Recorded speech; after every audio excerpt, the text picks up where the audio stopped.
Hello, everybody, and welcome to the College Info Geek Podcast. My name is Thomas Frank, and this is a show that helps you become a more effective student. And on today's episode, we're going to be talking about a topic that often gets glossed over on these more productivity and solution-based shows, and that's the general idea and practice of being happy.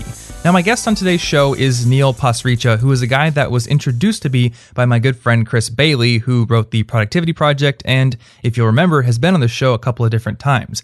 And I just got to give a big shout out to Chris and thank him for introducing me to Neil, because Neil is absolutely awesome and I love this conversation we had. It is such a fun talk, and Neil is a really cool guy.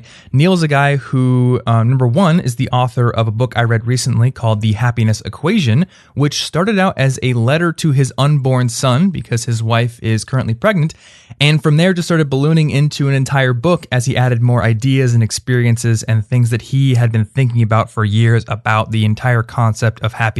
Because Neil is honestly a really successful guy. He's got a TED Talk that has over 2 million views. He has written 2 books at this point. He's a Harvard MBA, was an executive at Walmart, and speaks all over the globe at companies and schools, talks to all kinds of other successful people. And one thing that he told me he noticed is that a lot of really successful people, executives, business owners, what have you, they're not happy. They're very successful, they got a lot going on, but they don't really feel satisfied in their lives. So he started to think about this really seriously, and all those thoughts culminated in this book. Now, I gotta say, I really enjoyed reading The Happiness Equation, and it's going to go on my list of essential books for students because I have been in many places during my life where I prioritize work, I prioritize external statistics and goals and achievements, and I don't think about the things that make me truly happy on a daily basis.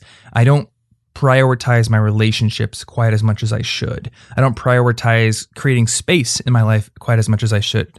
So even if some of the ideas in the book were already known to me, I thought that it was very good to read over them again and have them stated explicitly to me, because it brings them back to the forefront of my mind and makes me start putting them into action and making them a priority in my life. And that's just one of the reasons I really liked this book. So this conversation with Neil goes through some of the ideas in the book, some of the ones that I really thought were really compelling, but I don't want to try to put the conversation into a box too much because it's also just an organic talk between two people. And honestly, I really, really enjoyed it. Now, just to give you a bit of a heads up, this is one of those conversations that started the moment I clicked connect on Skype, and then I realized a little bit later down the line that I needed to actually introduce him and start recording. So the intro is a little bit awkward, but we get over that very quickly, and I think you're going to really enjoy the conversation. If you want to find the show notes, you can find them over at cigpodcast.com. Find the episode 117 link on the page, and you'll find links to all the resources, books, the TED Talk, and everything else that we mentioned in the episode, along with ways to rate and review the show on iTunes if you want to support it. So that is all I've got for this intro. Hopefully you enjoy this interview with Neil.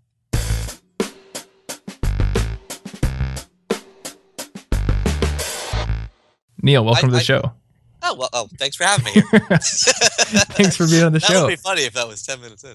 Yeah, and you know what? It might be. Sometimes I just lead in. Sometimes I try to make it more professional. Well, you're easy to talk to, so that you make it very natural. Well, thank you. So in case I cut the show to start right here, I'll let the listeners know we were talking about this fascination you have with yet. Interestingly, my mom asked me the other day, she's like, what do you think about kids? Like, what are you thinking about? And I tried to word this in like the most accurate way possible, because right now I don't want kids, but I'm aware of the fact that my desires may change. So for me, it was like, I don't want kids. And right now my current self doesn't ever want kids, but I'm aware of the possibility that even 5 years down the line, it might change. Wow. That is so aware that you were able to word it like that, because Daniel Gilbert, who wrote Stumbling on Happiness in 2006, kind of the book of the genre sort of thing in the happiness world, and he's done a ton of more great research since then. He says, one of our greatest inabilities as people is to predict our own future. We always assume that our lines will go straight up, straight down, straight flat, whatever, and we can't predict how you just put it, my future self may change his mind. That's very difficult for people to do. And there's a great book I just finished reading called The Black Swan by Nassim Taleb. Oh, yeah. Which, you know that book? And it's like, it also puts forth the theory that the world is just so random and so chaotic that most people, when they're older, look back and say, you know what? If I hadn't have decided to go to the movies that specific night, even though I was up late studying for an exam the next morning, but like just my buddy said, you have to come to see Star Wars, I wouldn't have met Linda. And now we've been married 70 years. Oh my God. You know what I mean? And you always hear those stories. And by the way, whoever's listening to this and doing the math, like, yes, I realize Star Wars didn't come out 70 years ago. but my point is, like, in your own life, it's actually a certain amount of small events that disproportionately affect what happens to you. And the fact that you can be aware and allow for that to happen, I think lets you live a happier life, because now you are more open to the world and to possibilities. You might live in a different country. You could follow a different major. You could meet someone at that event that you're not planning to meet anyone at. And that is just such a great prescription to happiness. I don't talk about that at all in any of my writing on happiness, but like, it's just something that I have in the back of my head as like a way to live that I think you nicely tapped into. Yeah. Well, for your next book, you can call it The Serendipity Principle. I think it sounds good.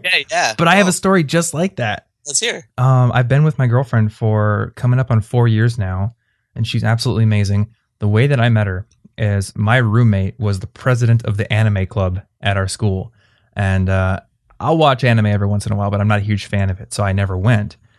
But they were holding this like middle of the year party, like a Halloween party, I think it was, at the university. I decided not to go because I don't go to the club.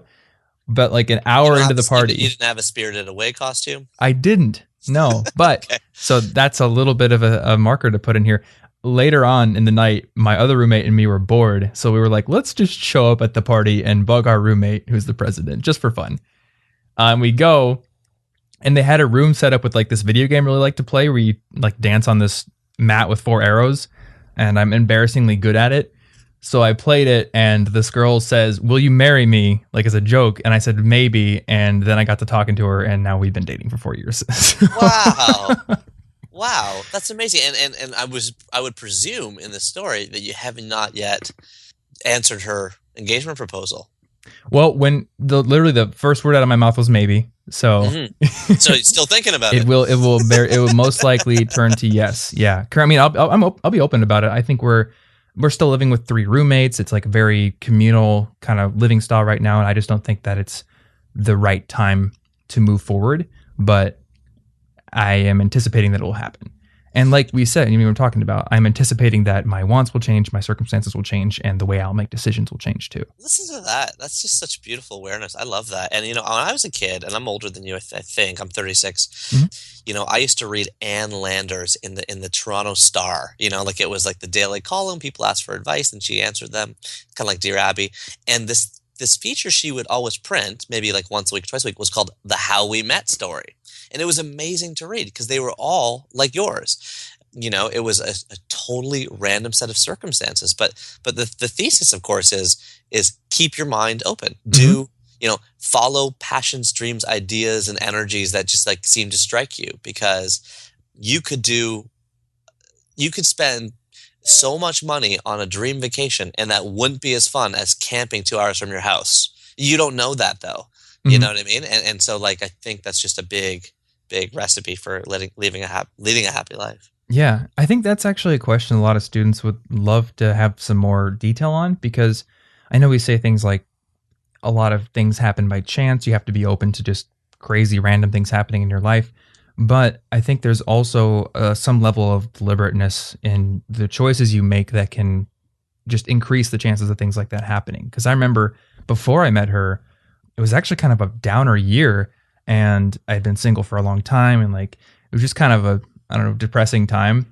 And I was like trying to go out to bars and party all the time, like hoping, I hope I meet a girl, and it never worked. And I always came back disappointed. And then come to find out you have to go to some dumb anime party to meet somebody randomly.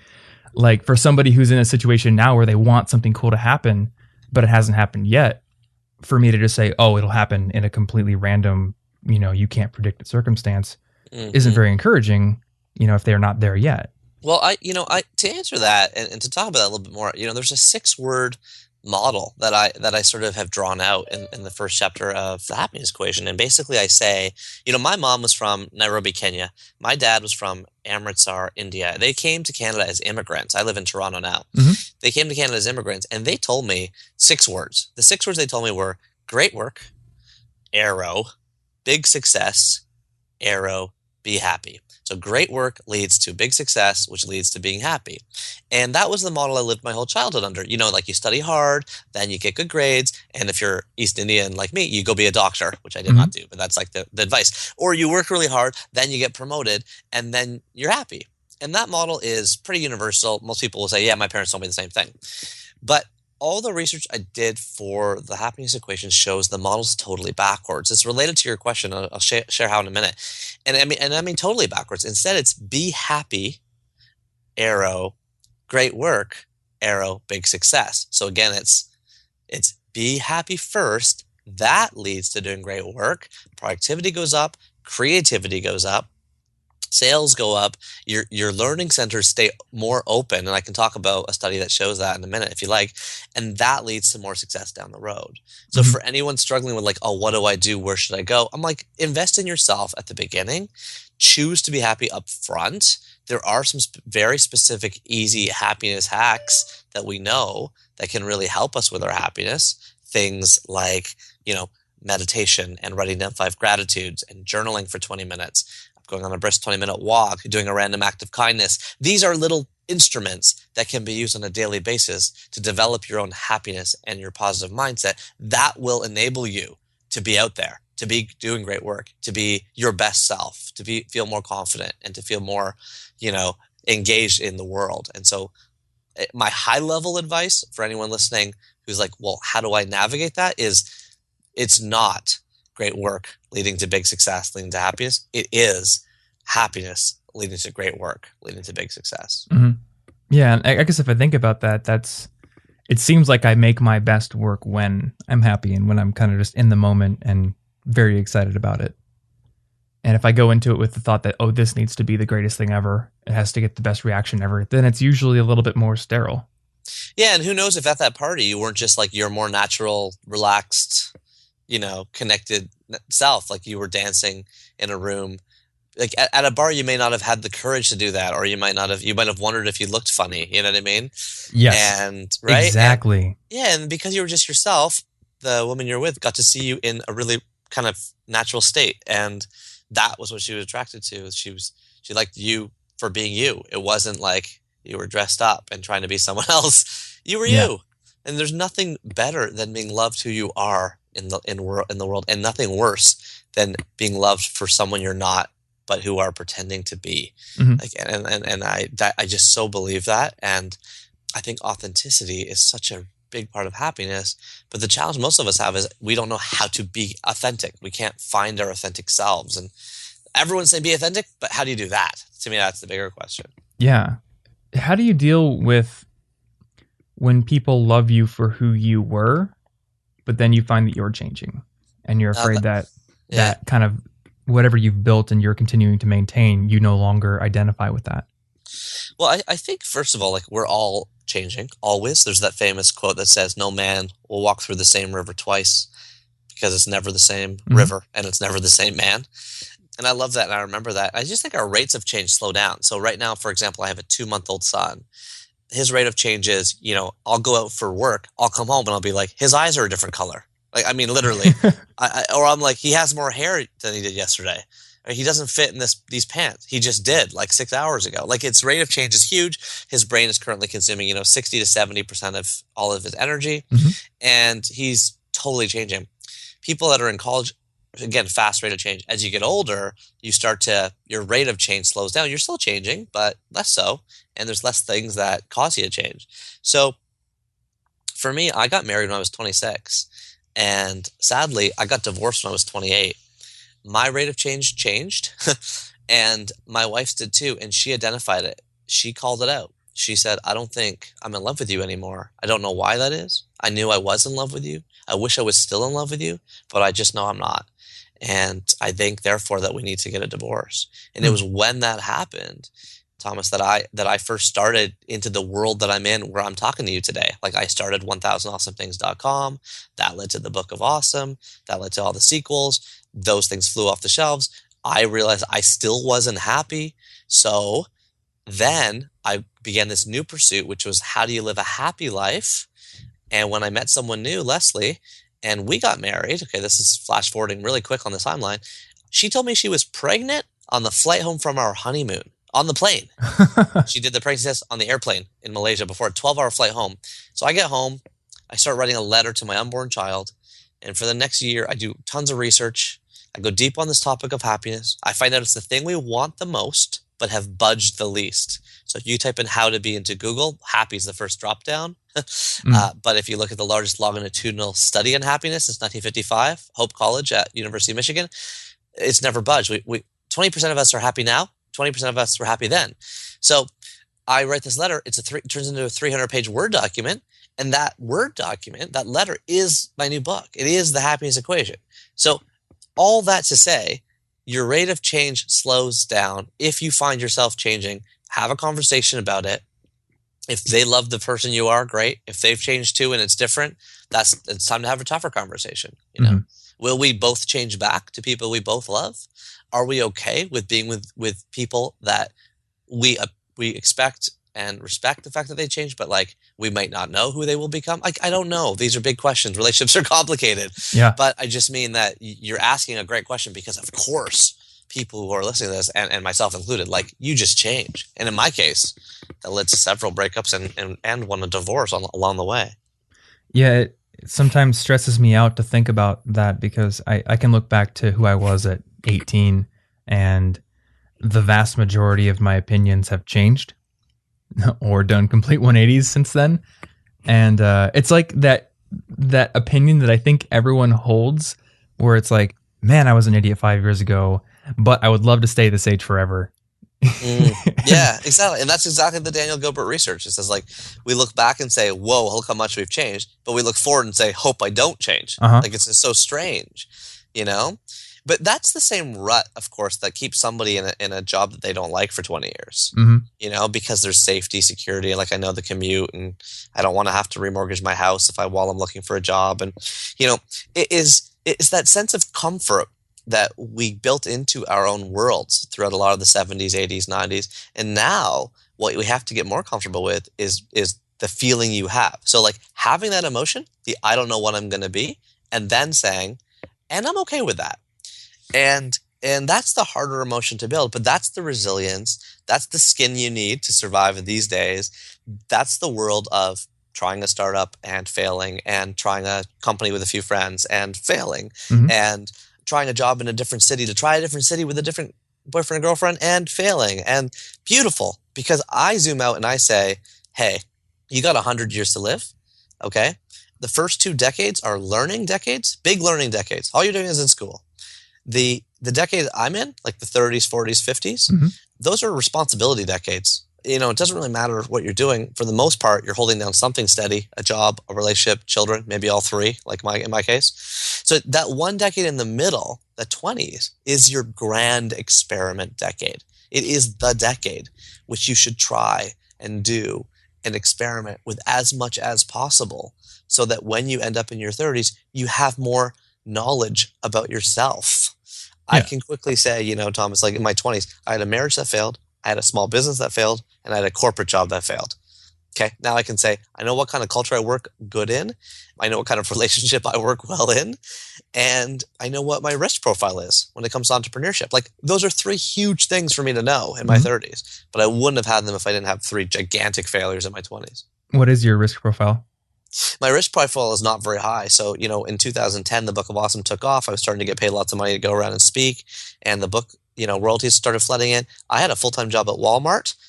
I kept that full-time job for 6 more years, and I just quit 12 weeks ago. And, oh, wow. Yeah, just brand new. So you quit after I think we like had this episode on the calendar. Probably. I quit in February. Wow, I can't okay. remember when we booked this. And, you know, and the reason I kept on that for so long was because immigrant parents have a steady job, you know, go be a doctor or a lawyer or a dentist. I had that sort of mantra growing up.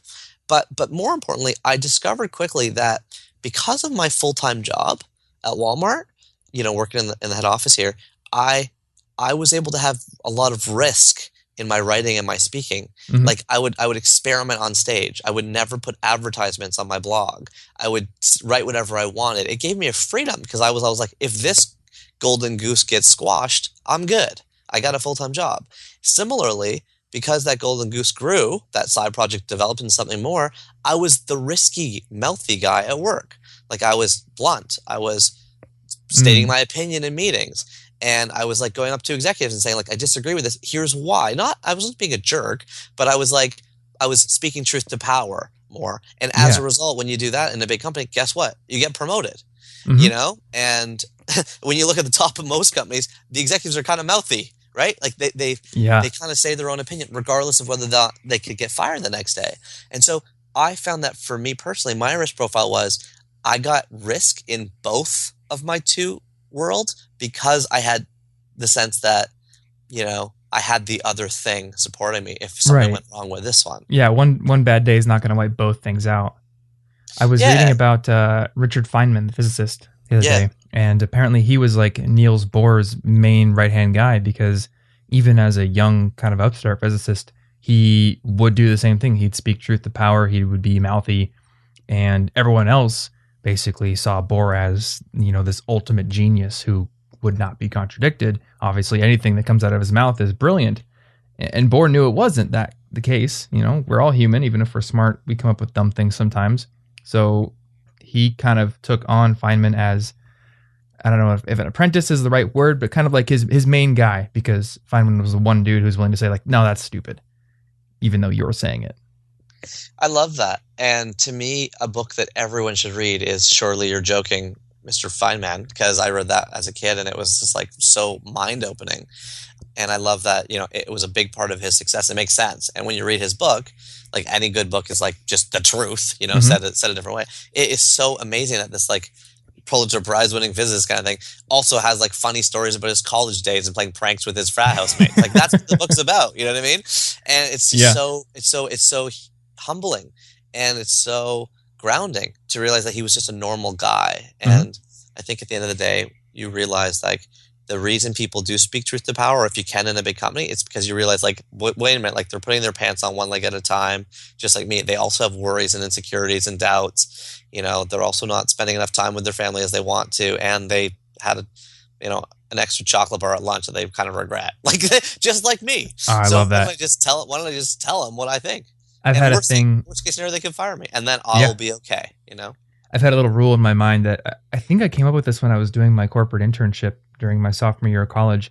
I call it the Netflix rule, or maybe the Netflix principle is a better word for it.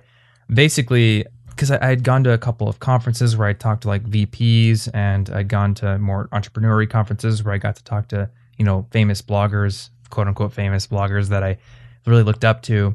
I've learned that that's a bit of an oxymoron as a famous blogger. Yeah, because you don't feel famous. No, you're like, I'm just kidding. And this is the thing, right? Because it's only solidified more that now some people would point to me and be like, you're a famous blogger. It's like, well, you know what I did last night? I got on my computer and I played video games. And the night before that, I watched Netflix with my girlfriend, just like you did.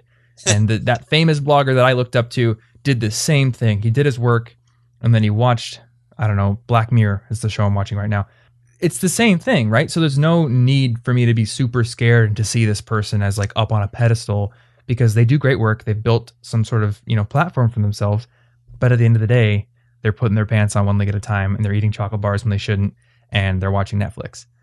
Yeah, I like that. So the Netflix principle is something you kept in your own mind to sort of make the people you're talking to at a more egalitarian level as you. Like you were like, they aren't on a pedestal. They're also going home and binge watching maybe an even more embarrassing show on Netflix, whatever it is. Yeah. Okay. I love that. Yeah. Like the they're just like me principle. And it's hard to do that because everything we do in our design of the world is meant to separate people, right? Like you go to the airport, there's a line if you have a fancy credit card, and an even more special line if you have an even more fancy credit card.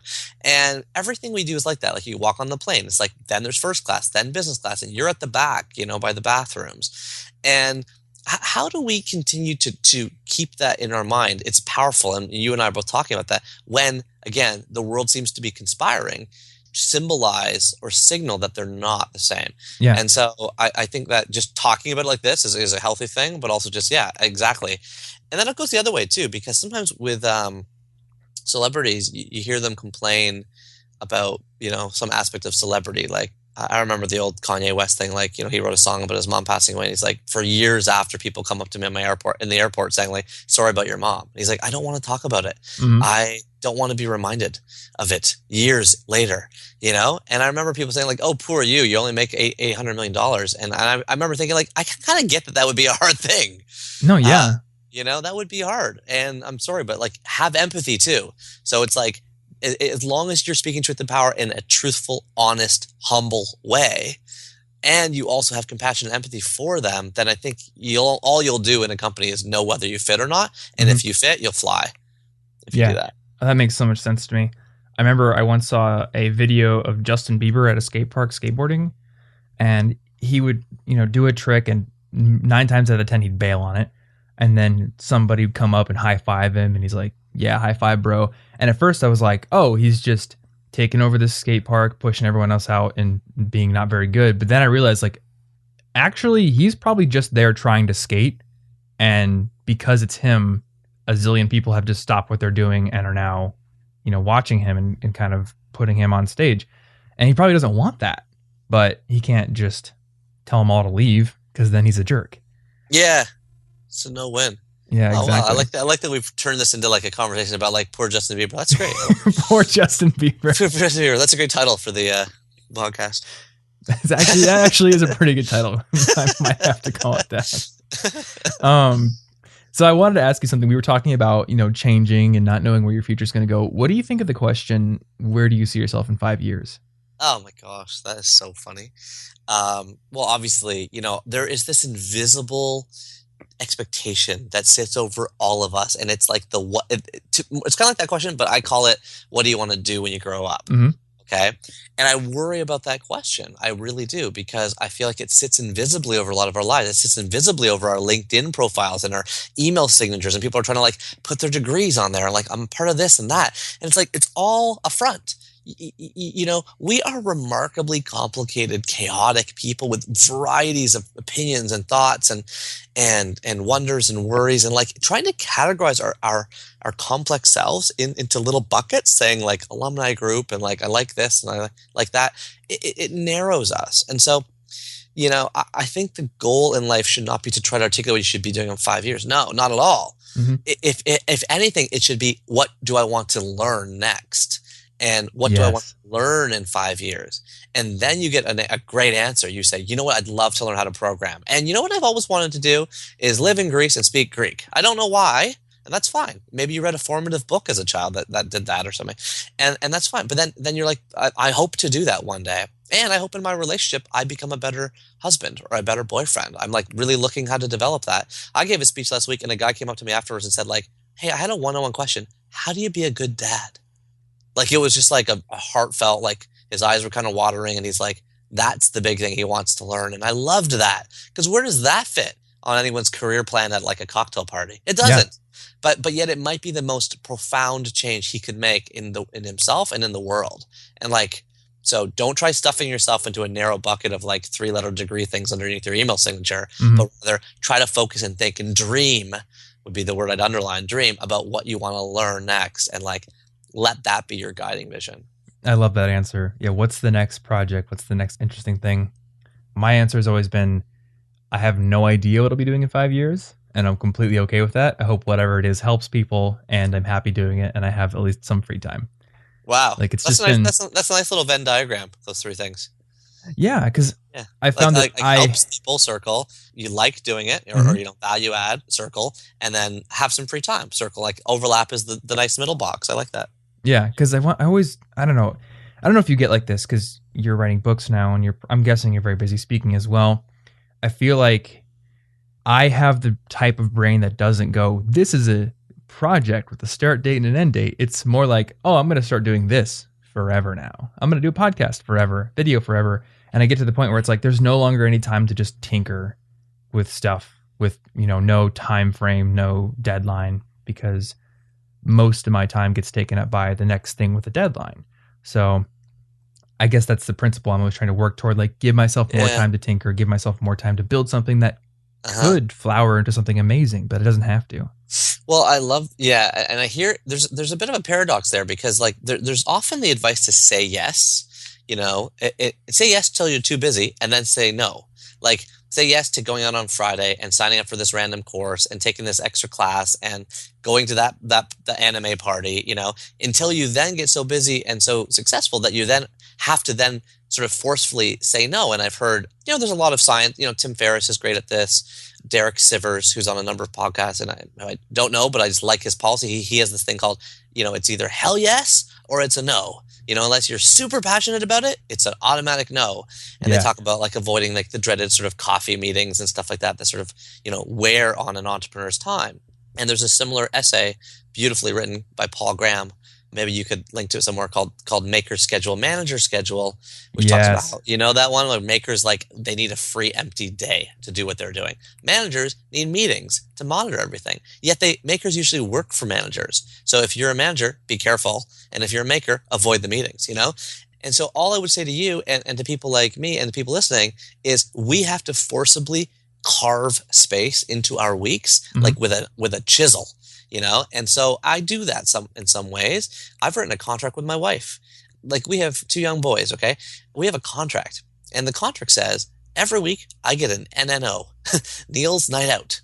And every week she gets an LNO, Leslie's Night Out. I can do whatever I want. I can go out with a friend and see a movie. I can walk around on the streets and just like write notes to myself. I can, if I can figure out how to do it in the time, I can like go fly somewhere and have dinner with a friend or something like that. Whatever. The point is, it gives me a night a week where I know I just have total empty space, which is a huge luxury for anyone who's listening who has 2 young kids. You just know that doesn't usually happen. So that's a big thing. We also have in that contract that we will spend 1 full day of each weekend together as a family, which means no birthdays, no family, no extended family, no nothing. Just like a full Saturday morning to the full Saturday night, just doing nothing. And that means the phone's kind of off the hook. We're not on our cell phones. They're on airplane mode. Like, we're just with our family. And that creates a beautiful amount of space where I find my mind starts to wander, tinker, as you said. Yeah. Also, in that contract, we have a deal on how many nights a month and a year I'll be away.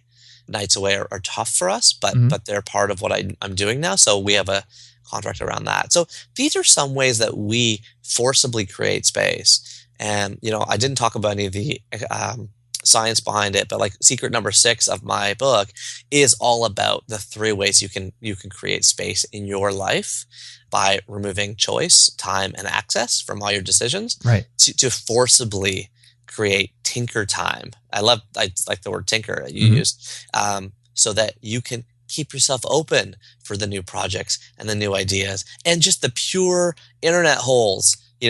Like, I spent 3 hours a couple nights ago just reading about the endocrine system online. Yeah. Okay, I'm sorry, I'm 36. I never knew how hormones worked, like the pituitary gland. Like, what is this world inside my body? I know nothing about it, but I just went into a hole and I've been talking about it for like 2 weeks. I'm like, did you know this about your hormones and glands? And people are like, who the hell are you? And I'm like, oh, sorry, I just spent 3 hours when I'm reading about it.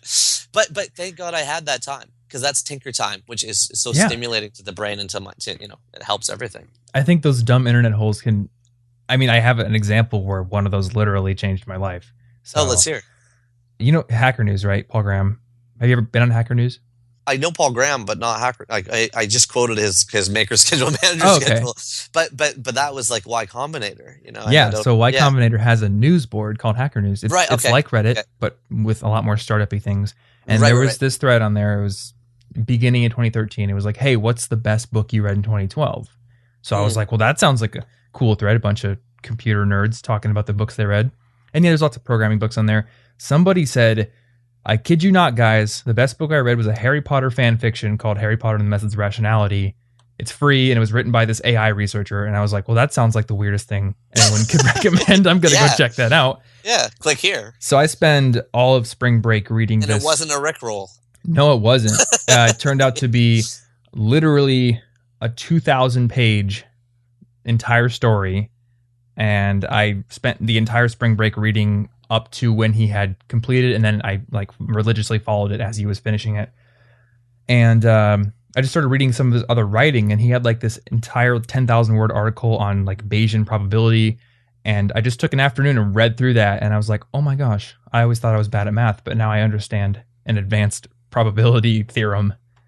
And I'm like much more interested in math now. And that actually led to the entire mindset that I was kind of talking to you about when we started talking about this, where I'm very aware that my mind will change, because the guy writes about rationality and why humans are very bad at changing their minds. And that's kind of like a little virus that got into my brain when I read that. My mind will change, and I should be open to that. I love that. And so and not only that, but you also, I heard baked into that story, like have a different sense of self-worth when it comes to you in math. Like, you said, I always thought I was, did I hear you say, I also was bad at math, but like now right? So like that, you change your own opinion of yourself. Like that's a big deal. That's hard to do about anything. Like if I think I'm terrible at swimming, which I did for most of my life, and I suddenly think I'm a good swimmer, like that's huge. So if you had that experience with math, then like how open is your brain now to, so many other things. And I know that if I put my mind to it now, I can do it. And actually, I know our scheduled time is coming to a close pretty soon here, but I wanted to talk a little bit about your kind of circle for doing, because you mentioned swimming, right?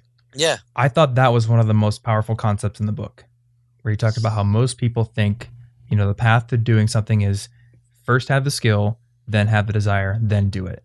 Mm-hmm. And for you, that kept you from learning to swim for years, right? Yeah, exactly. Yeah. I mean, let me tell the story real quick. So basically, we all have things we can't do. And they're commonly called fears, right? Like I can't public speak, or I can't swim, or I can't run a marathon, or I can't write a novel. Like there's something in your life you want to do right now, but you just don't think you can. Okay. And for me, that was always swimming. I had ear infections my entire childhood. I had tubes in my ears. I had a traumatic experience growing up. I just fell into a pool, and as I said, I couldn't swim. And so I eliminated it from my life. There are two barriers we place in front of doing anything, and they are called can do and want to do before you can actually do. Can do is about capability. You throw me in a pool, it won't be pretty. I can't swim, so I don't have the can do. Want to do is about motivation.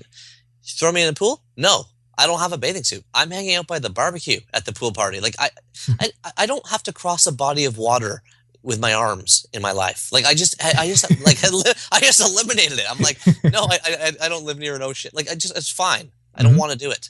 And then I never got to do, which is the action part. Okay.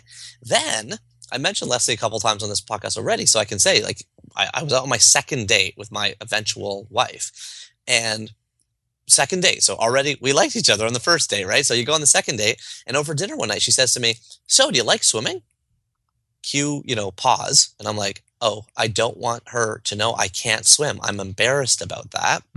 So I just said, I'll just play, no, not really. I just said something like that. And you know what she said? She said, no, swimming is my favorite thing to do in the world. You see, my family has had a cottage for generations on an island.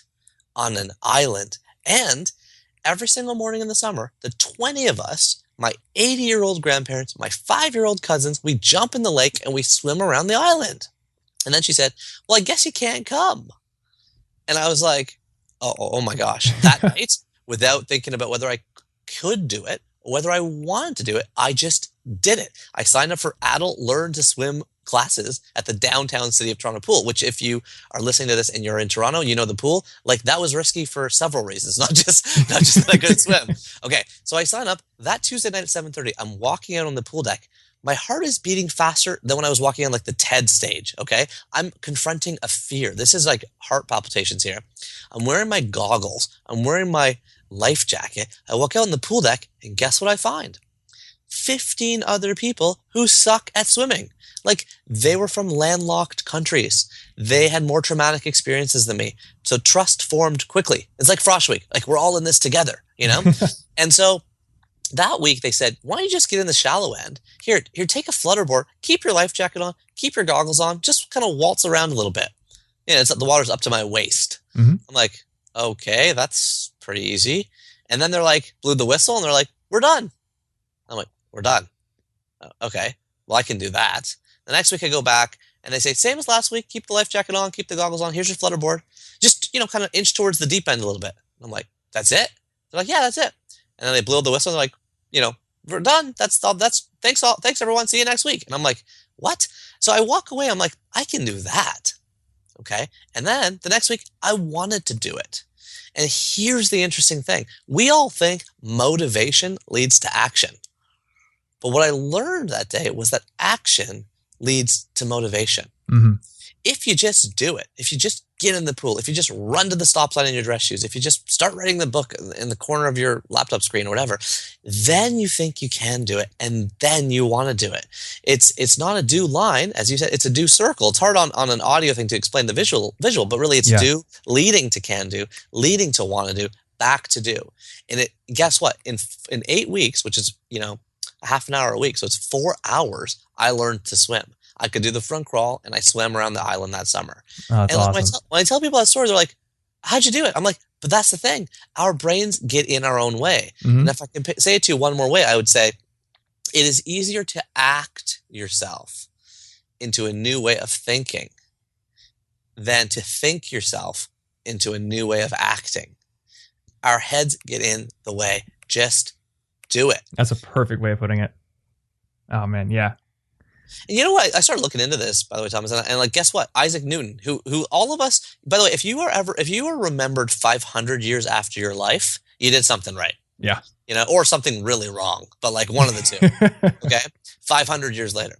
So 500 years ago, this guy, discovered gravity and invented calculus. He may have been the butterfly effect to you finding that Harry Potter book, maybe. and so you know what he says in his first law? Okay. He says, an object in motion will remain in motion unless acted upon by an equal or greater force. Like, put another way, if you start doing something, it's harder to stop. You know what I did after Adult Learn to Swim 1 was over? I signed up again. No, I did not take Adult Learn to Swim 2, which I was qualified for. But I just took the same thing. And then I took it again. I took it 4 more times. Like, I took the series 4 more times. Because you know what? I'm like, I shower in the nights now on Tuesday. I got dinner with my girlfriend beforehand at this great vegetarian place that we love. And, like, I leave work early those days. Like, I just figured it all out. It was harder to stop. Yeah. So if you're listening to this and you want to run a marathon, you don't need the perfect playlist. You don't need the perfect running shoes. You don't need the perfect running partner. You just run to the corner in your dress shoes. The act of doing that will tell you that you can do it, and then you'll want to do it. Yeah. Action leads to motivation. I remember I was in my college gym a few years ago, and there was a student, probably from a foreign country, there running around the track in corduroy pants and like a sweater and normal shoes. And I was like, that's awesome. I love that. It looks a little funny, but that's awesome. That person got to the gym and was like, damn, I forgot my gym clothes. And then was just like, you know what? Screw it. I'm going for my run. And like 90% of us, myself included, might have got to the gym and been like, I don't have my gym clothes. Good. Now I have an excuse for not going. You know? But that guy was like, no, it's the opposite. Action leads to motivation. If I get through this day, then I look back and I have my streak going. I'm not missing a day. It's my routine is preserved. All that stuff remains. Yeah, exactly. I found that little tiny things can derail me pretty easily. So in addition to just having the streak going, I also have to, a lot of times, have some sort of other kind of commitment device in place. Let's hear it. Like what? So like, for one thing, kind of similar story to yours. I started figure skating in January, which is a kind of weird thing for a 6'2" bearded man to start doing. A friend of mine, also 6'2" and bearded, wanted to play hockey, and he had like never skated in his life. So he was like, dude, let's take this learn to skate class. And I was like, all right, that sounds like a thing that would get me out of my house. And I went and bought skates, and they tell you when you start ice skating, you should buy figure skates to learn. They're much easier to learn in. I took the dude's advice, bought them, and my entire life I'd gone to the rink, rented skates, and I was like, I'm horrible at figure skating, or I'm horrible at skating in general, because my ankles start hurting after 10 minutes. This is the worst thing ever. Who would strap knives to their feet and go on ice in the first place? That's dumb. Yeah. I got my new skates, and it was like, it couldn't have been more different. Like, the quality really did matter in that case. Angel wings through clouds. Oh my gosh, yes. So now I Knives through I butter. do it 3 days a week, and I have a coach now and I've been competing, which is pretty cool. Really? But it's like tough to get up at 5:15 in the morning and go to the rink. So the fact that my coach is going to text me and be like, "Where are you? You're paying for this. Why are you not here?" That's what gets me there in the early mornings. And I totally relate to that. But that system you've put in place. By the way, congratulations! Like, that's just amazing. What an incredible story. I love that. And I figure skated as a child because in Canada, you have to make the call really early about whether you're going into hockey or figure skating as a boy. And 99% of boys go into hockey. But as a tiny, small Indian kid, like I was afraid of going into hockey. I went into figure skating. I was the only boy in it. And after like 4 years of peer pressure from like my friends at school, I eventually quit. And my parents still to this day, I'm 36 now, say, if you just competed, if you just stuck with it, you would be in the Olympics. That might be parental bias, but the point is like I'm like, not only am I loving your story, but it's also like really deeply kind of hitting me with a part of my own life. So thank you for sharing that and having the courage to do that. And I love that system. The guy yelling at you saying you paid for it, that's fine. That's fine. Like, I always tell people to download Headspace, right? The meditation app. Yeah. And I love the fact that like you can set it to like do a reminder for you to do your daily meditation for the first 10 days. And like, if that's what you need, great. And like, I signed up for a transcendental meditation course and I wanted to meditate, but wasn't doing it, so much so that I thought if I dropped the coin on the course, like you, it would force me to do it. And sure enough, as you can expect, it did. Because I was like, I'm not going to waste that money. So I've got to go to these classes. And that now I have 2 or 3 different avenues into meditation. So now if I don't meditate, I have no one to blame but myself. And that I don't want. So then I just do it. So it's like, it's the same roundabout way, but it's behavior change, habit forming, right? Yeah, exactly. And I just got a text from my coach the other day and they were like, "Hey, those new skates we were going to get for you finally came in from Italy." And they're really expensive. So it's like another way of like factory. Yeah, basically I am very committed to doing it now. Oh, that's amazing. So have you gotten up to are you single Lutz, double Lutz, triple Lutz? No, I am. So I just started in January. I'm just kidding. So I've got my pre-bronze moves in the field done and I have quote unquote won one competition, but like you, I am the only guy. So you got first and last place simultaneously somehow? Yeah, pretty much. Yeah, so when I'm at the rink in the mornings, it's all either like teenage girls or like 6-year-old girls or like these really old ladies and then me. And it's great, Actually, one of the things that you wrote in the book like really solidified just doing this because you wrote down like the regrets of the dying. And one of them was like, I really wish I would have just let myself, be happy, not care what other people think. And that's what I tell myself whenever I go in and do this really embarrassing thing. I guess most people would think it's embarrassing because when I'm 80 years old, I'm not going to give a crap what someone thought about a 6'2" bearded guy figure skating instead of chopping trees down or whatever. I think it's fun and it makes me happy, right?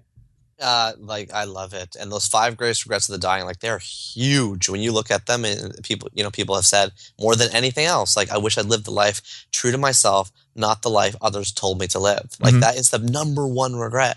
And so that should, power whatever decision you have that you aren't sure if other people liked. That should power you to do it because otherwise it could turn into the biggest regret of your life, Yeah. And also, like, kudos to you because not only are you learning to figure skate, but I think, like all of us, we're also learning, but you're also learning to be comfortable with those feelings. And that's huge. That might be worth more than the figure skating.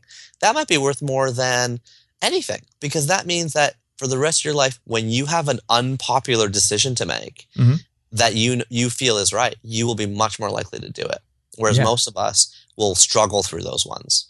Like everyone says I should go to this school because it's ranked higher on every report.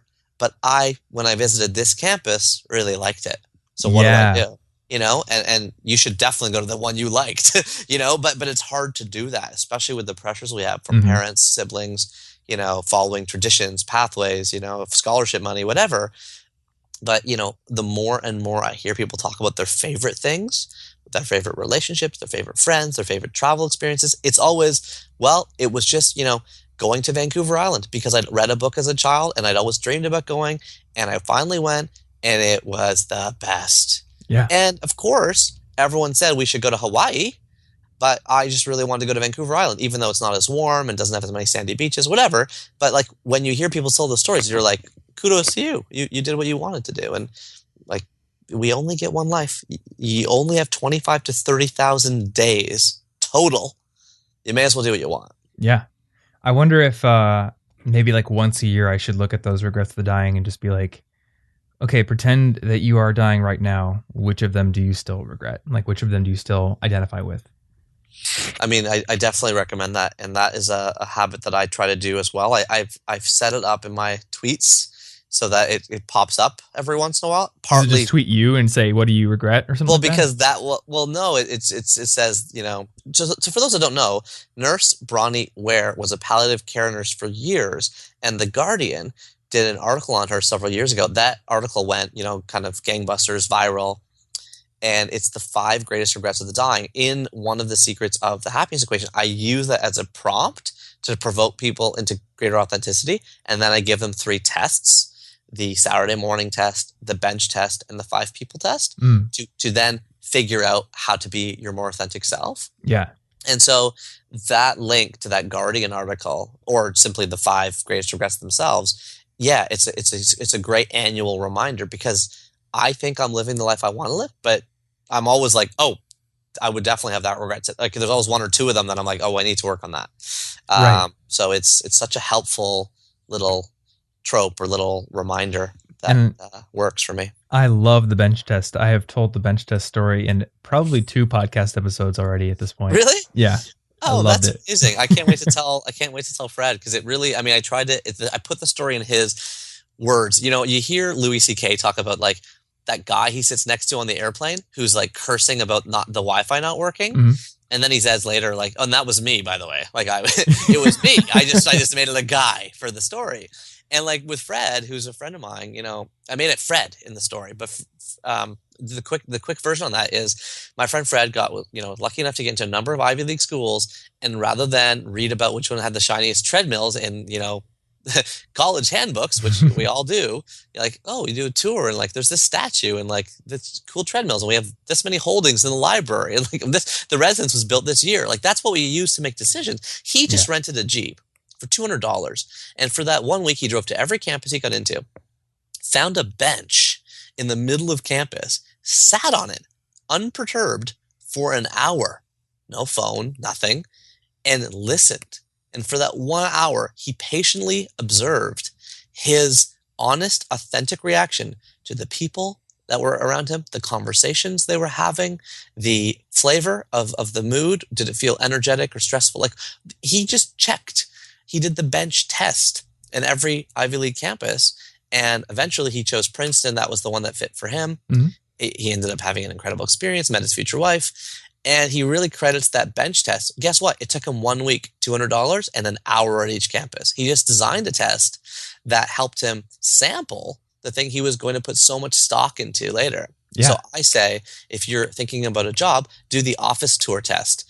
You know, as someone who was working in HR for 10 years, no one ever asked me for an office tour. Like at the end of the interview, they hardly ever say, and do you mind giving me like a 5-minute tour around the office? Just, you know, not assuming I'm going to get hired, but just so I can see the office. Mm-hmm. And whenever someone asks, I'd say, yeah, but it doesn't happen very often. But you immediately sense the culture and whether you'd fit into it. If you're thinking about buying a house, it's the sidewalk test. You know, like these simple little tests help ensure that we're going to like something. Mm-hmm. And you know what? It's just a kind of a little thought here, but I wonder if doing the office test is actually going to increase your chances of getting hired as well.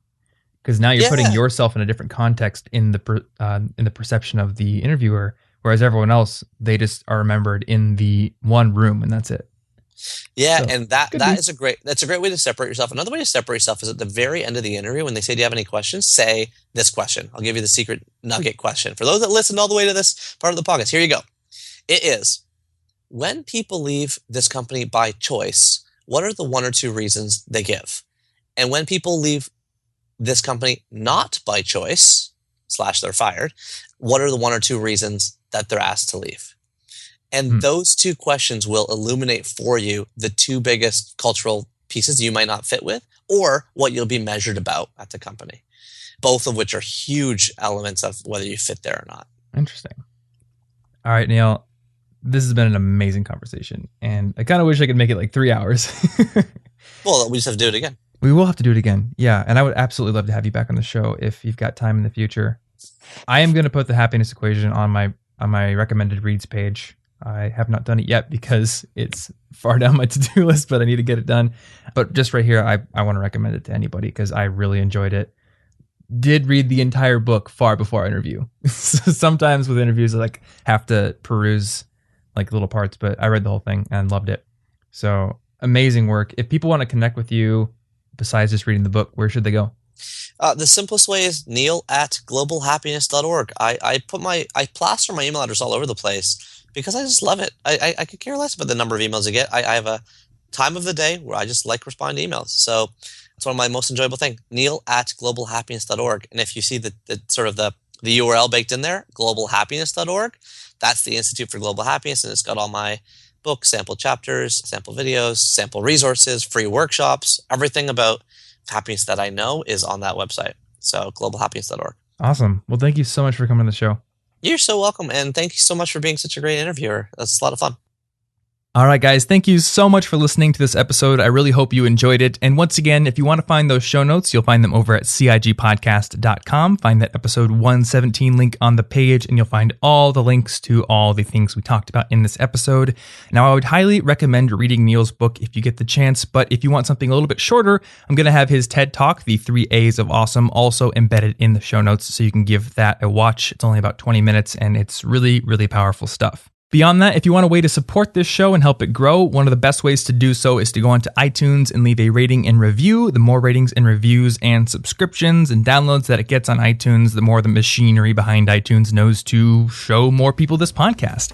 And that's one of the best ways that you can help it grow. So if you like the show and you want to support it, that's a great way to do it. But really, I just appreciate the fact that you're listening. And once again, hope you enjoyed this episode. I will see you next week. And until then, stay cute.